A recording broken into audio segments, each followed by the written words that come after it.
incierto aún el futuro del Plan B, como se le conoce a la segunda propuesta de reforma electoral ahora en el Senado. Esta tarde sabremos en qué términos se pronuncia el Partido del Trabajo, cuyos votos son los que están en duda. Pero de alguna manera lo que tenemos ya es una tendencia en las últimas semanas. Plan A, la primera versión de la reforma, y Plan B con peros por parte de los aliados del partido en el poder. Estamos ante un nuevo escenario de resistencia, de pluralidad, de capacidad de defender lo que se construyó en los últimos 30 años en términos de lo que es nuestro marco jurídico de democracia electoral.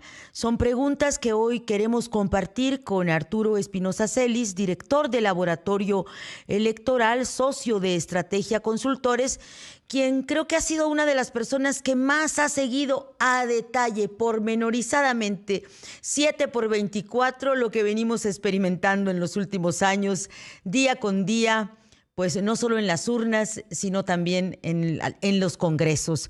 Bienvenido al programa, Arturo Espinosa. ¿Lo tengo? Hola, ¿cómo estás? Hola. Ivonne, qué gusto saludarte. Muy buenos días. Igualmente, Arturo. ¿Cómo ves? Primero fue el Partido Verde, que abiertamente dijo, no vamos. Se sumó el PT, ahora parecía ser que el Partido Verde sí iba con Plan B, pero el PT tiene reservas. Estamos a unas horas de saber si se mantiene firme esa oposición o no, pero ya son varias semanas, ¿no?, que observamos este tipo Bueno, de conductas. hemos estado en el estira y afloje, en los va y vienes de la reforma electoral ya durante, yo diría, varios meses. Recordamos que la presidenta empezó a exponer el plan para la reforma electoral en septiembre del año pasado, conformando esta comisión. La comisión hizo ciertos foros, ciertos trabajos que nadie conocemos cuáles fueron las conclusiones. Y a partir de ahí la comisión presentó sus trabajos a la presidenta, tampoco sabemos en qué consistió esa presentación, y bueno, van al menos dos propuestas que claramente no tienen el acuerdo y los consensos. Esto, a mí me parece que hay dos lecturas, la parte técnica y la Ujú. parte política. Ok. En la parte técnica, sin duda, creo que el primer error es que las reformas electorales se construyen desde la pluralidad, desde el acuerdo, desde los consensos y no como lo hicieron desde lo oscurito, desde un grupo homogéneo y con una sola visión. Creo que hicieron una construcción al revés de cómo debe de ser una reforma electoral. No tomaron en cuenta, no digamos a todas las fuerzas políticas, ni siquiera a sus aliados. A mí me parece que en algunos tramos ni siquiera a su propio partido. Es una propuesta con una visión únicamente desde el Ejecutivo. Ha tenido varios vicios, sin duda. Me parece que lo que se advierte es que el interés principal es poner a la presidenta en la boleta de cara a 2027. Esta propuesta ya se había hecho en el periodo legislativo pasado y generó mucho debate, generó mucha polémica y se pospuso y ahora se retoma. Ese es desde la parte técnica, digamos, podemos abordar varios temas en la parte técnica, pero creo que lo que queda ahorita, lo que subsiste es eso, más la parte en cuanto al federalismo, que al parecer se corrigieron algunas cosas en la propuesta que circula hoy. Y en la parte política, pues a mí me parece que todavía hay más errores en la concepción. No solo advertimos que pues, es una reforma que no es necesaria, que no logra los consensos, sino es una reforma que está enfrentando a los aliados, que está viendo que la alianza, esta coalición entre Morena, PT y el Partido Verde no es tan potente y que yo creo que de fondo trae dos temas. Por un lado, la definición de las candidaturas de cara al 2027, en donde el PT y el Verde querrán más espacios, querrán que se les respeten algunos que ya tienen, pero por el otro lado también, pues ha puesto en la agenda pública el debate sobre la reforma electoral y creo que hemos dejado de lado desde otros para el país. Arturo Espinosa Silis, ¿podemos ir profundizando en cada uno de estos puntos después de una pausa? Claro que sí, con mucho gusto. Estamos conversando con Arturo Espinosa Silis, director del Laboratorio Electoral, y nos decías que también hay razones políticas en este desfase entre el partido en el poder y sus aliados. Por un lado lo electoral y por otro quizá una auténtica defensa de un marco democrático. Profundicemos sobre ello, Arturo, gracias por esperarnos. A mí me parece que en el plano político veo dos aristas. Por un lado, lo que hay detrás es un enfrentamiento por las candidaturas de cara al 27, en el cual el Partido Verde y el Partido del Trabajo buscan que se les respeten ciertos espacios que ya tienen en la definición de candidatura, pero también ganar más espacios, buscan tener más posiciones. Creo que esto también es un tema delicado para Morena y para la presidenta. Se juegan 17 gubernaturas en 2027, la gran mayoría de ellas de Morena, y es la primera vez que van a buscar renovar estas gubernaturas. Creo que aquí Morena no solo, desde luego, quiere ampliar, quiere ganar más, pero quiere consolidar sus espacios, sino que también la presidenta pues va a buscar gente cercana, gente afín, gente que sea un respaldo para ella en estas candidaturas. Y el Verde y el Partido del Trabajo querrán algunas. Digo, ya hemos visto la polémica que hay en torno a San Luis Potosí. Me parece que el tema de Oaxaca con Benjamín Robles también es un mensaje claro de que el PT quiere ese espacio. Y creo que lo que está detrás de esta reforma en parte es eso.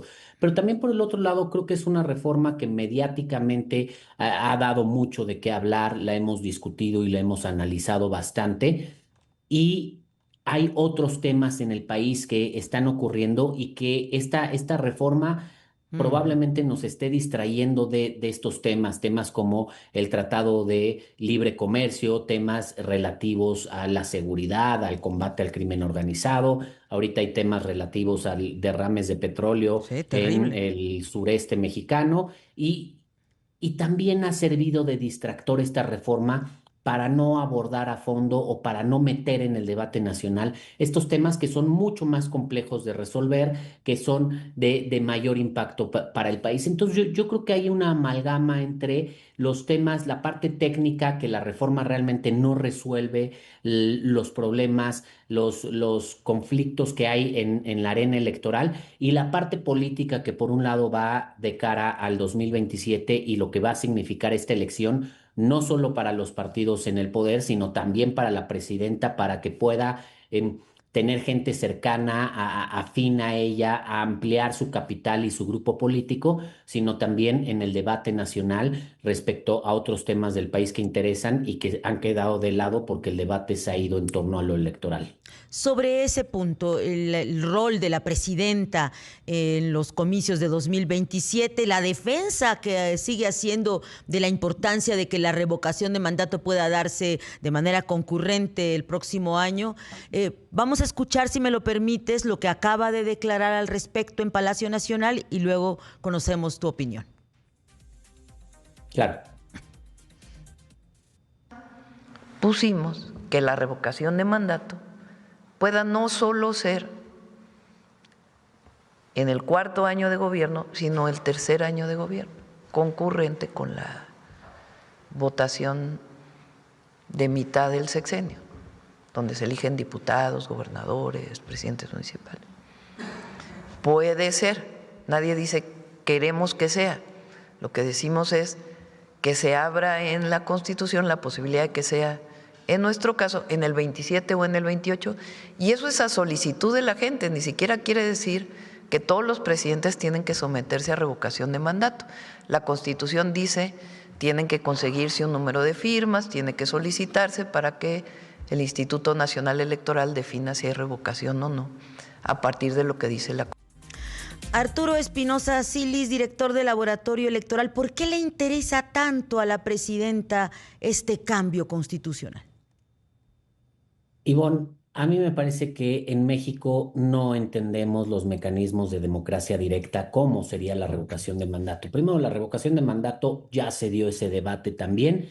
No es un mecanismo constitucional, no es un mecanismo muy democrático, pero bueno, es un mecanismo que se adaptó. Segundo lugar, no es un mecanismo que se esté usando para canalizar el descontento con la presidencia. Es decir, que si la ciudadanía no está de acuerdo con cómo están llevando el gobierno, exija que se someta a consideración de la propia ciudadanía la destitución de la presidencia. Ellos lo están usando a manera de reafirmar su posición en la presidencia, una manera de ratificación de mandato, con fines políticos para reforzar su postura política como ejecutivo federal. Así lo usó Andrés Manuel y me parece que así lo quiere usar Claudia Sheinbaum. En segundo lugar, también ya se dio el debate de que no es idóneo de que la revocación de mandato se lleve al mismo tiempo de las elecciones intermedias. Esto es algo que se discutió también en los tiempos de Andrés Manuel López Obrador. Esto es algo que el periodo legislativo pasado, que se hizo la propuesta solamente de modificar la fecha de la revocación de mandato, también se debatió en la opinión pública, en el análisis, en el sector especializado y se dijo que no era idóneo y hoy se está volviendo a hacer. ¿Por qué? Porque sería hacer que las elecciones intermedias se centren sobre una campaña presidencial y no sobre lo que son las elecciones legislativas y elecciones locales. Lo que quieren es, pues, que cada 3 años haya unas elecciones presidenciales, una para elegir quién sea nuestro presidente o presidenta y otras para determinar si se debe de quedar o se debe de ir la presidenta o el presidente. Sabemos que en México las elecciones presidenciales jalan y se llevan todo el centro de la atención del espectro electoral y esto no es lo ideal. Y mira, por último, yo te diría, Ivonne, aquí tenemos en México un concepto erróneo de estas figuras, estos mecanismos de democracia directa, como la consulta popular, la revocación de mandato, los usamos con fines políticos. Hay que ver lo que acaba de pasar en Italia este fin de semana. La presidenta, la primera ministra Giorgia Meloni, propuso una reforma judicial, digamos, diferentes conceptos, pero con el mismo discurso que en México para Sí. acabar con la corrupción, para fortalecer. Y la reforma fue sometida a referéndum de la ciudadanía, se puso a consideración de la ciudadanía si era la reforma que quería y se rechazó. Eso es realmente empoderar a la ciudadanía. Y la presidenta fue una derrota política importante de la primera ministra, pero la aceptó y ni modo. Eso es empoderar a la ciudadanía. Aquí lo que se busca es realmente hacer un uso político de estas figuras, no se busca empoderar a la ciudadanía y creo que esa es la parte grave de todo este tema.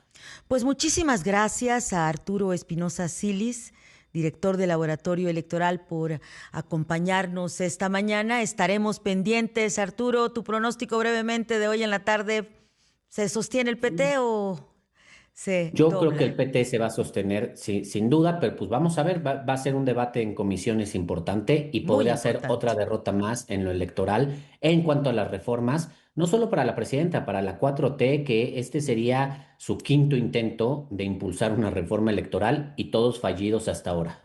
Pues estaremos en contacto contigo. Gracias por acompañarnos. Buen día para ti. Encantado, muy buenos días. Muy bueno.